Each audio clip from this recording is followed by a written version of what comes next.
वो सभी को लेकर आए, रानियों को बांटा। आज उचित समय आने पर उस प्रसाद को ग्रहण करने के बाद उचित समय आने पर तीनों रानियां गर्भवती हैं। गर्भवती होने के बाद उचित समय आया, कौन सा?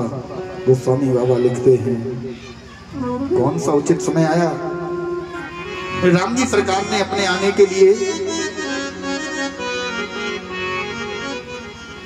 नवमी तिथि मधुमास लोनीता शुक्ल पक्ष अभिजित हरिता शुक्ल पक्ष अभिजित हरिता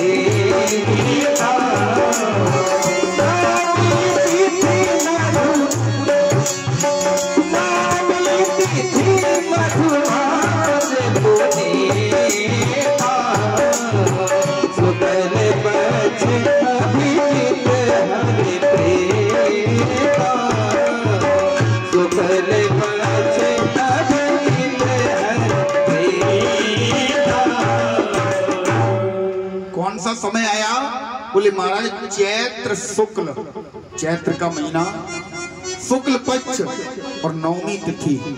अच्छा एक बात और बताएं आपको, अभी कुछ दिन बाद एक त्योहार आ रहा है अंग्रेजों का,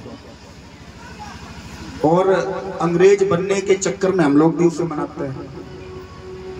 क्रिसमस को तो छोड़ो, क्रिसमस तो कोई बड़ी बात नहीं है, क्रिसमस में भी हाँ हमने देखा है, अब तो पता भारतीय होकर हिंदू होकर घर घर में सेंटा बने बने घूमते हैं, वो तो छोड़ो। एक जिसे पूरा भारत मनाता है, क्रिसमस तो बहुत कम लोग मनाते हैं। हमारे वृंदावन में तो कोई मनाते हुए मिल जाए तुम तमचिया दे, नहीं मनाने देते हम किसी को भी। आसपास जितने भी लोग हमारे मानने वाले हम किसी को नहीं मनाने देते क्रिसमस। अरे तुम हिंदू हो, अभी कल राम जी का विवाह उत्सव निकल गया, मनाया किसी ने? नहीं मनाया। कल के दिन बिहारी जी प्रकट हुए थे, मनाया किसी ने? नहीं मनाया। क्रिसमस डे की तैयारी चल रही होगी, 25 तारीख को सेंटा की ड्रेस आ गई होगी। क्रिश्चियन हो क्या, ईसाई हो, हिंदू हो? एक त्योहार मनाते हैं हम लोग और नया, नव वर्ष, हैप्पी न्यू ईयर अभी आ रहा है 1 जनवरी को। 1 जनवरी को नव वर्ष है, खुद बताओ आप लोग। 1 जनवरी को हमें आप ये बताओ 31 जनवरी दिसंबर में क्या ऐसा है जो जनवरी में नया आ गया? जैसी सर्दी दिसंबर में वैसी सर्दी जनवरी में, जैसी फसलें दिसंबर में वैसी फसलें जनवरी में, जैसा माहौल दिसंबर में वैसे ही जनवरी में। कुछ नया देखने को मिला? नहीं मिला। मिला कुछ नया देखने को? नहीं मिला। हमारी भारतीय संस्कृति का नववर्ष कब आता है जानते हैं? चैत्र शुक्ल प्रतिपदा को क्या नया देखने को मिलता है? खेतों में फसलें कटने लगती हैं, फसल घर पे आने लगती है, पहली चीज। दूसरा, पौधों पर पतझड़ होने लगती है, नए नए पत्ते आने लगते हैं, नववर्ष ये है। तीसरा, नया सत्र प्रारंभ हो जाता है, बच्चों को पेपर होके नए क्लास में पहुंचते हैं। चौथा, ये 31 दिसंबर की रात में होटलों में पार्टी कर रहे हो, दारू पी के नववर्ष मना रहे हो, और अपना जब नववर्ष आएगा बोले 9 दिन घर से प्याज लहसुन बाहर हो जाता है। चैत्र शुक्ल प्रतिपदा को माता जी आ जाती हैं, नवरात्रि के 9 दिन पूजा पाठ के लिए सुंदर समय मिलता है। 9 दिन नववर्ष लगा है, 9 दिन पूजा पाठ करो, नवमी को राम जी आ गए। कौन सा नववर्ष है अपना? 1 जनवरी पकड़े बैठो। 1 जनवरी को कुछ भी नया देखने को नहीं मिलता। 1 जनवरी को बताओ कुछ मिलता हो?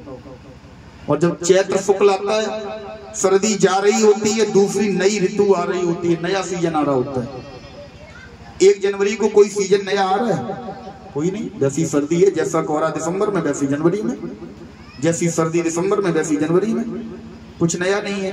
अब हुआ क्या, हम लोगों ने किया और क्या किया? बोले महाराज एक व्यक्ति मना रहा था नववर्ष को अपने चैत्र में, और उस दिन कहीं से 1 अप्रैल पड़ गया। 1 अप्रैल पड़ गया। 1 अप्रैल को अपना नववर्ष मना रहा था, सबसे कह रहा था भैया हैप्पी न्यू ईयर, नववर्ष की हार्दिक शुभकामनाएं। उस समय अंग्रेजी शासन था अपने यहाँ। अंग्रेजों ने देखा, बोले अच्छा ये कितना बड़ा मूर्ख है, 1 जनवरी को नववर्ष नहीं मनाता है, ये इसे नववर्ष मना रहा है। किसे? 1 अप्रैल को। अंग्रेजों ने कह दिया ये मूर्ख है, तो उसे मूर्ख दिवस घोषित कर दिया और हम इतने बड़े वाले निकले कि 1 अप्रैल को हम भी मूर्ख दिवस मनाने लगे। हाँ? अपनी स्वयं हंसी अगर कोई कर रहा है तो उसके साथ अपनी हंसी कर रहे हैं खुद मिलके, हाँ बहुत अच्छी बात, तुम मेरी हंसी करो। अपना नववर्ष कब है? चैत्र शुक्ल प्रतिपदा को अंग्रेजों की दी हुई देन को लेकर हम बैठे हैं। अंग्रेजों ने कह दिया 1 जनवरी, तो 1 जनवरी को मना रहे हैं, जबकि उस दिन कुछ भी नया नहीं है। नया कब है? चैत्र शुक्ल प्रतिपदा को। राम जी चैत्र शुक्ल नवमी को आए, आपके नववर्ष में राम जी का जन्म दिवस आ गया। 9 दिन बाद, 9 दिन माता जी घर में रही, 9 दिन बाद राम जी आ गए। देखो कितना सुंदर मुहूर्त है। 9वीं तिथि 9 का अंक राम जी ने चुना, क्यों? बोले राम जी सरकार का जब अवतार हुआ तो राम जी काहे के अवतार में आए? मर्यादा पुरुषोत्तम के अवतार में मर्यादा में रहे।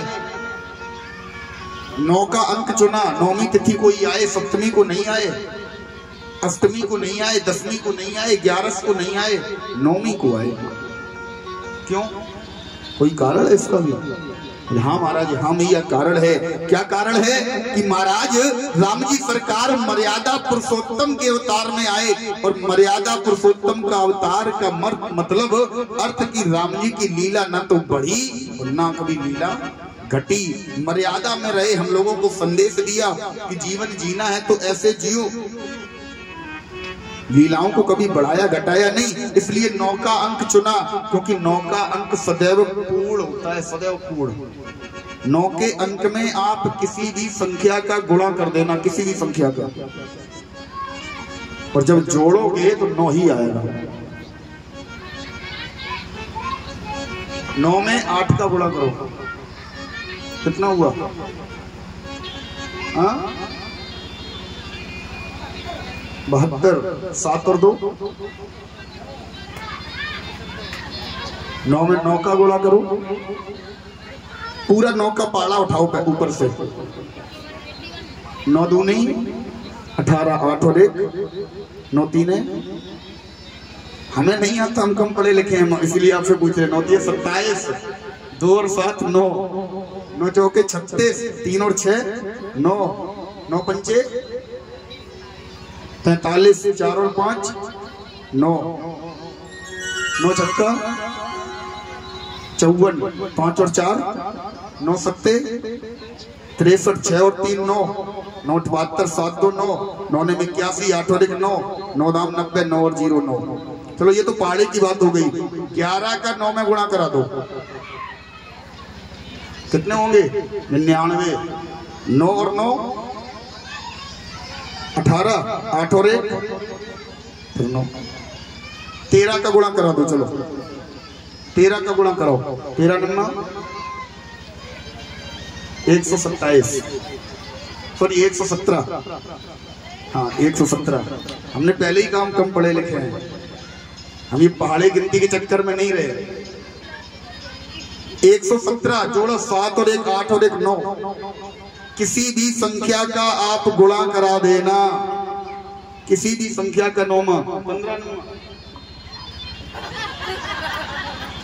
135, 5 और 3 8 और 1 9, 16 144, 4 4 8 और 1 9। किसी भी संख्या का गुणा कराना, आप कितनी भी बड़ी संख्या, जब सबको जोड़ोगे तो अंत में 9 ही मिलेगा। 9 का अंक पूर्ण है, इसलिए राम जी सरकार 9वीं तिथि को आए। महाराज आज वही 9वीं तिथि का है दिन है, मध्य दिवस अति शीत न घामा, दिन का समय है। एक बात और बताएं आपको, कुछ लोग कहते हैं कि महाराज दिन में दोपहर के समय 12 बजे के समय पूजा पाठ मत करना। क्यों मत करना? राम जी सरकार कब आए? बोले मध्य दिवस, मध्य दिवस अति शीत न घामा, मध्य दिवस अति शीत न घामा, मध्य दिवस अति शीत न घामा, मध्य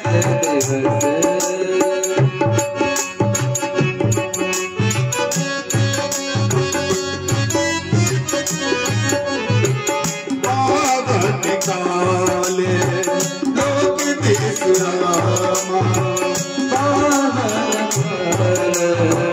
लोक विश्रामा पावन काल लोक विश्रामा। कौन सा समय है? बोले मध्य दिवस, दिन का मध्य है, बीचों बीच कितना समय? अभिजित मुहूर्त। अभिजित मुहूर्त में राम जी आए। अभिजित मुहूर्त पता है कब होता है? प्रतिदिन 11:36 से लेकर 12:24 के बीच में ही आता है। जिस समय में हमारे राम जी सरकार प्रकट हुए हों, ऐसे समय को आप लोग पूजा के लिए निषेध बता देते। बोले नहीं, दोपहर में पूजा मत करना, पर्दा लगाओ 12 बजे। क्यों लगाओ भाई? उस समय राम जी सरकार का जन्म हुआ रात के 12 दिन के 12 बजे। मध्य दिवस अति शीत न घामा, ना अधिक शीतलता है ना अधिक धूप है, अर्थात न गर्मी है ना सर्दी है। ऐसे सुंदर समय में आज जैसे ही महाराज नौमी तिथि आई, मध्य दिवस आया, दिन के 12 बजे, तुरंत क्या हुआ कि भय प्रगट कृपाला दीन दयाला कौसल्या हितकारी हर्षित महतारी मुनि मनहारी अद्भुत रूप विचारी।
गोस्वामी बाबा ने लोचन अभिरामा तन घनश्यामा। घनश्याम शरीर अर्थात सांवला शरीर है, सांवली देह है, जन्म नहीं हुआ, प्रकट हुए। बोले नहीं महाराज आप झूठ बोल रहे हो, जन्म हुआ। सुनिए आगे। लोचन अभिरामा तन घनश्यामा निज आयुध, निज माने अपने, आयुध माने हाथों में, आयुध माने हथियार, काय में भुज चारी, चार भुजाओं में अपने हथियारों को लेकर प्रकट हुए। और इनके हथियार क्या हैं? बोले शंख चक्र गदा और पद्म। ये चार हथियार लेकर आप खुद बताना, विचार करना, कोई बालक जन्म ले सकता? चार हथियार को लेकर। और महाराज केवल हथियार ही नहीं है, भूषण बनमाला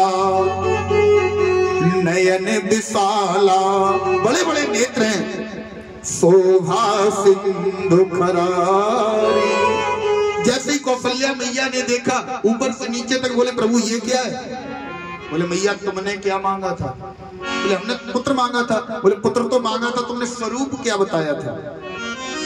तुमने क्या स्वरूप बताया था? ध्यान करो, जब तुम वहां तपस्या कर रही थी हमने तुमसे पूछा हमें स्वरूप बताओ, तुमने ही कहा था वही स्वरूप जो शिव मन माही। और शिव जी के मन में तो मेरा यही स्वरूप है। तुमने मांगा, हम आ गए।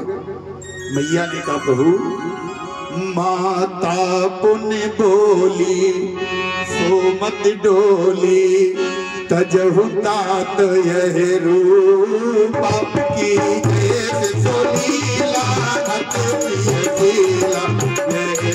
परम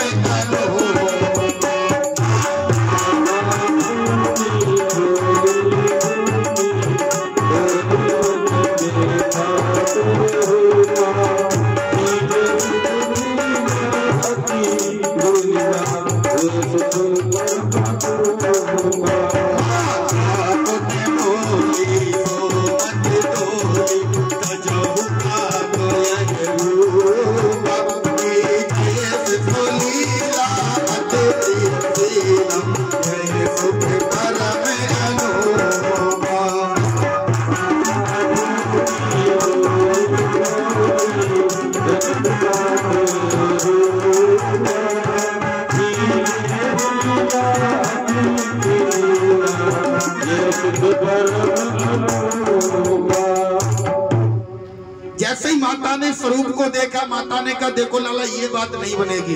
बोले क्यों? भैया तुमने यही स्वरूप मांगा था, उसी स्वरूप में आ गए। बोले नहीं, उस समय अगर तुमने मेरी बात मानी तो आज भी मेरी एक बात मानो। क्या? कि माता पुन बोली सो मत डोली, तजहु तात ये रूपा। बोले इस रूप को त्याग करो, ये रूप नहीं चाहिए। बोले फिर क्या चाहिए? कि जैसे सुलीला, बालक बनकर छोटी छोटी लीलाएं करो, बालक बनकर छोटा सा स्वरूप लेकर मेरे आंगन में खेलो। तुम तो ये चाहते हैं लाला। अब देखो विचार करना, एक त्रिलोकी का स्वामी, 14 भुवनों का लीलाधारी, 14 भुवनों का स्वामी, अखंड कोटि ब्रह्मांड नायक सच्चिदानंद स्वरूप हमारा पूर्ण ब्रह्म परमात्मा 4 भुजिया स्वरूप में सामने खड़ा है। माता ने आदेश दे दिया, मैया ने आदेश दे दिया, बोले इस स्वरूप को त्यागो, हटाओ, रूप बदलो तुरंत। माता के आदेश के आगे इसकी नहीं चली। जैसे ही मैया ने आदेश दिया, क्या हुआ? कि सुनि बचन सुजाना, रोदन ठाना, होए बालक सुर भूपा, यह चरित गावै हरि मत पावै, तेरा परई भव भूपा।